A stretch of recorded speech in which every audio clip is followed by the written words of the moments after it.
విషయం ఏంటంటే తెలుగుదేశం పార్టీ జనసేన పార్టీల గురించి ప్రజల్లో తీవ్ర వ్యతిరేకత ప్రారంభమైంది.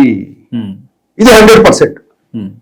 వీళ్ళు చేసే చేష్టలు జగన్మోహన్ రెడ్డిని ఏదైతే బూచిగా చూపించేసి నా భార్య వెళ్ళారు, నా తల్లి వెళ్ళారు అని చెప్పేసి వీళ్ళు మీడియా ముందు వేడుకలు పెడబొబ్బులు పెట్టి నా తల్లిని అన్నారు అని చెప్పేసి ఏదైతే చేశారో, ఈ రోజు జూనియర్ ఎన్టీఆర్ తల్లి కాదా? మీ తల్లినంటేనే మాత్రం మీకంత బాధ కలిగిందే. ఈరోజు మీ ఎమ్మెల్యే, మీ టీడీపీ ఎమ్మెల్యే, మీరు టికెట్ ఇచ్చిన Anantapuram urban MLA Daggubati Prasad junior NTR తల్లిని అనలాని మాట అంటే అది తప్పని కూడా చెప్పలేని స్థితిలో టీడీపీ పార్టీ ఉంది. చంద్రబాబు నాయుడు గారు ఉన్నారు, నారా లోకేష్ గారు ఉన్నారు. కనీసం ఒక్క ఎమ్మెల్యే రెస్పాండ్ అవ్వలేదు. ఎవరు రెస్పాండ్ కాదు. అంటే జనం అంటే పిచ్చోళ్ళు అనుకుంటారు, మాకు ఓట్లు వేసేశారు, వీళ్ళ కర్మ, మనం దాని గురించి ఏది చర్చించాల్సింది అనే రీతిలో వీళ్ళున్నారు. ఇంకో విషయం ఏంటంటే మనోజ్, టీడీపీ పార్టీలో లుకలుకలు కూడా మొదలయ్యాయి. ఏమిటంటే 1.5 సంవత్సరం వీళ్ళు చూశారు టీడీపీ పార్టీలో ఉన్న ఏం చేస్తారు, వీళ్ళు కూటమిలో వీళ్ళ పరిపాలన ఏ విధంగా చేస్తారు చంద్రబాబు నాయుడు గారని. కానీ చంద్రబాబు నాయుడు గారు డమ్మీ అని తెలిసిపోతోంది. ఇక్కడ సీఎం నారా లోకేష్ గారు, చంద్రబాబు నాయుడు గారు కాదు. చంద్రబాబు నాయుడు గారు ఒక బొమ్మలా తయారై ఉన్నారు. ఇప్పుడు ఆ బొమ్మను ఆడించేది, రాష్ట్రాన్ని పాలించేది నారా లోకేష్ అనేది జనానికి అర్థమైంది. ఇప్పుడు టీడీపీ పార్టీలో ఏమనుకుంటున్నారంటే నారా లోకేష్ టీం వేరు, టీడీపీ పార్టీ వేరు అనే చర్చ మొదలైంది. అంటే నారా లోకేష్ టీం అంటే అది ప్రీమియర్ మెంబర్స్, టీడీపీలో ఉన్న నాయకులు అంటే కనుక వాళ్ళు 3rd క్లాస్ మెంబర్స్ లా తయారైన బేసిక్ టీం. అట్లా అనుకుంటున్నారు. మనం నారా లోకేష్ టీంలో లేము అంటే మనం ఎదవలము, పనికిరానోళ్ళము అనే ఫీలింగ్ లో ఈ టీడీపీ పార్టీలో ఉన్న నాయకులు వచ్చేసారు. సార్ మీరన్న పాయింట్ లోనే కూటమి ఎప్పుడైతే ఏర్పాటైందో ఆ టైంలో పవన్ కళ్యాణ్ అంటే మంచి ఇమేజ్ ఉంది, అసలు నేషనల్ లెవెల్లో ఒక ప్రొజెక్షన్ గట్టిగా ఉండేది. ఇప్పుడు అది మసకబారుతుందా అంటే చాలా మంది జన సైనికులు ఓకే చెప్తున్న పరిస్థితి. 100%. రీసెంట్ గా నారా లోకేష్ ఢిల్లీ వెళ్ళడం కావచ్చు, కొన్ని పరిశ్రమల గురించి కావచ్చు, రాష్ట్ర ప్రయోజనాల గురించి, పెండింగ్ ప్రాజెక్టుల గురించి కావచ్చు, వీటన్నిటి మాట్లాడిన తీరు కావచ్చు, కేంద్ర మంత్రులతో సేమ్ సిబిఎన్ లాగే లోకేష్ కూడా ఉన్నారు. అంటే ఇక్కడ పవన్ కళ్యాణ్ ఈ అంటే నెంబర్ 2 గా చెప్పుకునే వ్యవస్థ పోయింది గత 1 year కంటే. ఎస్, ఇక్కడ జనసేన పార్టీలో పవన్ కళ్యాణ్ గ్రాఫ్ దారుణంగా పడిపోతా ఉంది. అట్లాగే కాపు సామాజిక వర్గంలో కూడా పవన్ కళ్యాణ్ అన్నా జనసేన పార్టీ అన్నా కూడా వ్యతిరేకత మొదలైంది. అసలు వాళ్ళని పట్టించుకోవడం లేదు. మొన్న సాలిడ్ గా 100% పవన్ కళ్యాణ్ కోసం కూటమికి ఓట్లేశారు కాపులంతా. ఆ కాపు సామాజిక వర్గాన్ని కూడా పవన్ కళ్యాణ్ పట్టించుకోవటం లేదు. అట్లాగే జనసేన కార్యకర్తలను కూడా పవన్ కళ్యాణ్ పట్టించుకోవడం లేదని జనసేన కార్యకర్తలే అంటారు.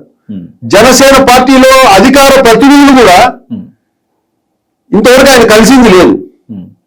ఆయన లోకంలో ఆయన ఉన్నాడు, నాకు ప్రజలే ముఖ్యము, నాకేం అవసరం లేదు అనే దృష్టితో ఆయన వెళ్ళిపోతున్నాడు. ఇంకొకటి, నారా లోకేష్ గారు ఢిల్లీ వెళ్ళారని, అదంతా ఒక ప్రీ ప్లాన్డ్ ప్రోగ్రామ్. అది అతను ఒక ఐటీ విద్యాశాఖ మంత్రి మాత్రమే, అంటే ఆంధ్రప్రదేశ్ ఉన్న మంత్రుల్లో ఒక మంత్రి అంతే. అతన్ని ఆ విధంగా ప్రొజెక్షన్ చేసి ఢిల్లీకి పంపించి వాళ్ళ అపాయింట్మెంట్లు ఫిక్స్ చేసి ఇదంతా ప్రీ ప్లాన్డ్ ప్రమోషనల్ ఈవెంట్. అది ఆ ప్రమోషనల్ ఈవెంట్ అతన్ని భవిష్యత్తు టీడీపీ నాయకుడు, ఈ రాష్ట్రానికి ఆయన కాబోయే ముఖ్యమంత్రి అన్నట్లుగా ఆ ప్రోగ్రామ్ ను సెటప్ చేసి ఆ ప్రోగ్రామ్ కవరేజ్ అంతా ఈనాడు, ఆంధ్రజ్యోతి దినపత్రికల్లో ప్రముఖంగా ఫోటోలతో ప్రచురించి ముఖ్యమంత్రి ఏవైతే చర్చించాల్సిన అంశాలు, ముఖ్యమంత్రి ఎవరైతే కలవాల్సిన వ్యక్తులు అయితే ఉన్నారో వాళ్ళందరితో నారా లోకేష్ గారు కలిశారు ఒక మంత్రిగా. అది అందరు మంత్రులను పంపించగలుగుతారా? అట్లా మిగతా మంత్రులు పంపించగలుగుతారా?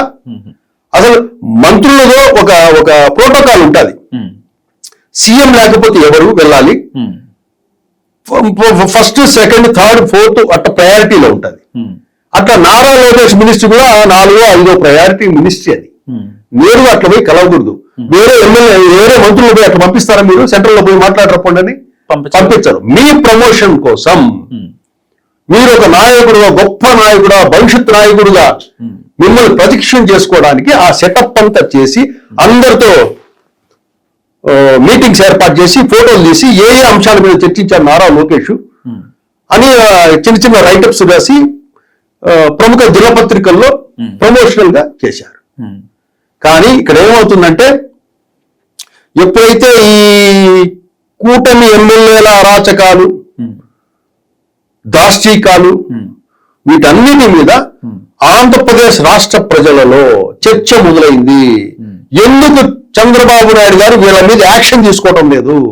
ఆ రోజు జగన్ తీసుకోలేదని అంత ఇదిగా ప్రెస్ మీట్లు పెట్టి మీరు మాట్లాడారే, ఈ రోజు ఏమైంది చంద్రబాబు నాయుడు గారు అని అడుగుతున్నారు.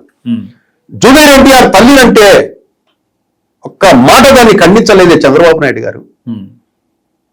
ఎందుకు ఆ విధంగా స్కిప్ అవుతున్నాడు చంద్రబాబు నాయుడు? కావాలని వీళ్ళే ఏమైనా అనిపించారా? నారా లోకేష్ ఏమైనా అనిపించాడా?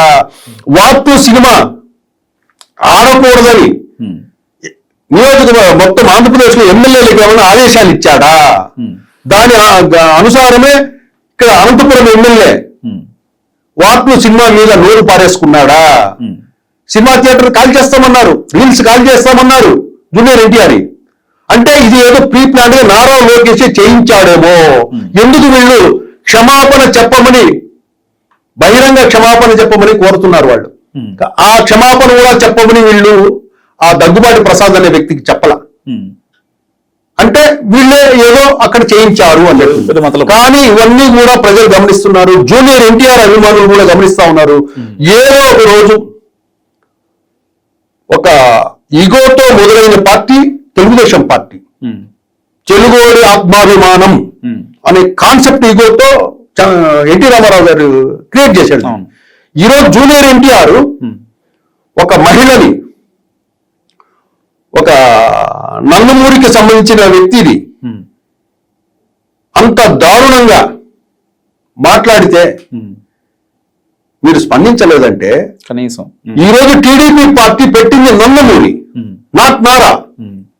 ఓకే, రేపు రోజుల్లో ఏమవుతుందంటే నారా టీడీపీ అని ఒకటి, నందమూరి టీడీపీ అనే ఒకటి కూడా ఉంది. ఎందుకంటే ఆ నందమూరి లైసెన్స్ అనేది జూనియర్ ఎన్టీఆర్ కే చెందుతుంది, నారా లోకేష్ కు చెందదు. ఎందుకంటే ఇంటి పేరు నారా, వీళ్ళ ఇంటి పేరు నందమూరి. కాబట్టి నందమూరి టీడీపీ అని కూడా ఒకటి రాబోయే రోజుల్లో వచ్చిన ఆశ్చర్యపోవడం లేదు. ఇదే జూనియర్ ఎన్టీఆర్ కి బీజేపీతో అత్యంత సత్సంబంధాలు బాగున్నాయి కేంద్ర అధిష్టానంతో. కాబట్టి ఏ రోజైనా కూడా బీజేపీ జూనియర్ ఎన్టీఆర్ అస్త్రాన్ని ఏ విధంగా ఆంధ్రప్రదేశ్ లో, సౌత్ ఇండియాలో ప్రొజెక్ట్ చేస్తుందో మనం వెయిట్ చేయాలి.